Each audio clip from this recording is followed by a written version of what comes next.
சங்கீதம் 70:1. கர்த்தாவே என்னை விடுவியும், கர்த்தாவே எனக்கு சகாயம் செய்ய தீவிரியும். என் பிராணனை வாங்க தேடுகிறவர்கள் வெட்கி நாணுவார்களாக. எனக்கு தீங்கு வரும்படி விரும்புகிறவர்கள் பின்னிட்டு திரும்பி லட்சிய அடைவார்களாக. உம்மை தேடுகிற யாவரும் உம்மில் மகிழ்ந்து சந்தோஷப்படுவார்களாக. உமது ரட்சிப்பில் பிரியப்படுகிறவர்கள் தேவனுக்கு மகிமை உண்டாவதாக என்று எப்போதும் சொல்வார்களாக. நானோ சிறுமையும் எளிமையுமானவன். கர்த்தாவே என்னிடத்தில் தீவிரமாய் வாரும். நீரே என் துணையும் என்னை விடுவிக்கிறவருமானவர். கர்த்தாவே தாமதியாதையும். இன்றைக்கு இந்த வார்த்தைகளை கேட்டுக்கிட்டு இருக்கீங்கன்னா கர்த்தர் உங்களை பார்த்து அந்த சொல்கிறாரு, கர்த்தாவே என்னை விடுவியும் அப்படின்னு சொல்லிட்டு சங்கீதக்காரர் சொல்கிறாரு. கர்த்தாவே எனக்கு சகாயம் செய்ய தீவிரியும். ஏன் அங்கே விடுவிக்க சொல்கிறாரு?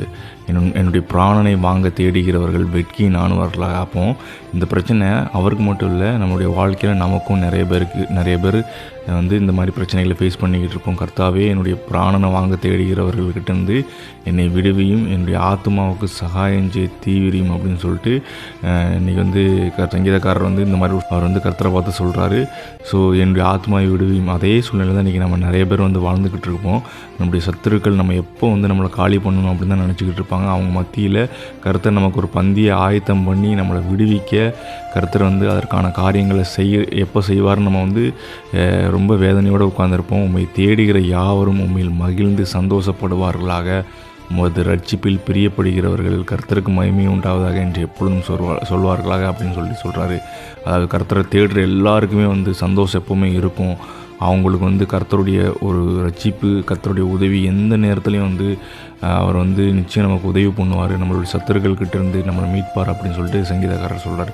இன்றைக்கு இந்த வார்த்தையை கேட்டுக்கிட்டு உங்களுக்கு உங்களுடைய வாழ்க்கையில், உங்களுடைய தொழில்களில், நீங்கள் வேலை செய்யக்கூடிய ஸ்தலத்தில், அது மட்டும் இல்லாமல் நீங்கள் பள்ளிக்கு போகிறீங்க இல்லை கல்லூரிக்கு போகிறீங்க, அந்த இடத்துல உங்களுக்கு ஏதோ ஒரு விதத்தில் தொந்தரவு பண்ணக்கூடியவங்க யாராவது இருக்கலாம்.